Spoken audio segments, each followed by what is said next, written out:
दर्शक हो नमस्कार, शुभ सकाळ। आज 26 सप्टेंबर रोजी सकाळी 6 वाजताची उजनी अपडेट या व्हिडिओच्या माध्यमातून आपण पाहणार आहोत। खरं तर परतीच्या पावसानं जोर धरल्यानं उजनी धरण पाणलोट क्षेत्रामध्ये जी काय पावसाची हजेरी आहे ती चांगल्या पद्धतीने हजेरी लागली आहे आणि त्यामुळे दौंडची आवक आहे ती दौंडची आवक कालपासून वाढायला सुरुवात झाली आहे।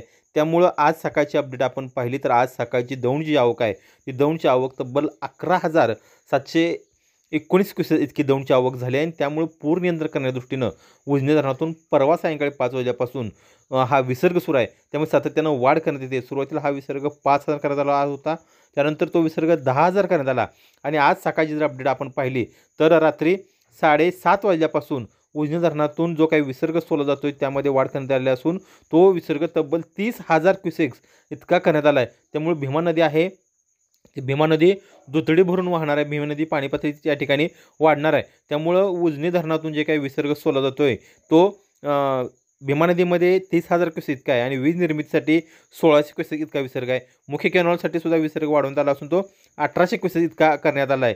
त्याच पद्धतीनं खडकवासला धरणातून सुद्धा अशी आपल्याला माहिती या ठिकाणी मिळते की रात्री 10 वाजल्यापासून खडकवासला धरणातून मुठा नदी या पात्रामध्ये जवळपास 11,143 विसर्ग होता तो वाढवला आहे आणि तो रात्री 10 वाजता 15,730 क्युसेक इतका करण्यात आला आहे। त्यामुळे कदाचित दौंडची आवक आहे ती दौंडची आवक पुढील काही तासांमध्ये वाढणार आहे आणि पुढील दौंडची आवक जर वाढली तर मात्र पूर नियंत्रण करण्याच्या दृष्टीनं उजनी धरणातून जो काही विसर्ग सोडला जातोय त्यामध्ये कदाचित वाढ होऊ शकते। त्यामुळे नदीकाठच्या शेतकऱ्यांनी सतर्क राहण्याचं आवाहनही प्रशासनाच्या वतीनं करण्यात येत आहे। तुर्तास या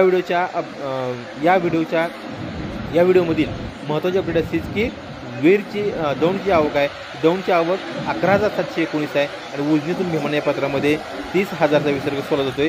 त्याच पद्धतीनं नेरा नदीमधून सुद्धा म्हणजे वीर धरणातून सुद्धा थोडासा विसर्ग सोडला जातोय तो किरकोळ आहे, फक्त तो 1150 क्युसेक्स इतका, त्याचा फारसा काही परिणाम होणार नाही। मात्र कदाचित वीर धरणातला जर विसर्ग पुन्हा वाढला तर मात्र भीमा नदीच्या पाणी पातळीमध्ये मोठी वाढ होऊ शकते।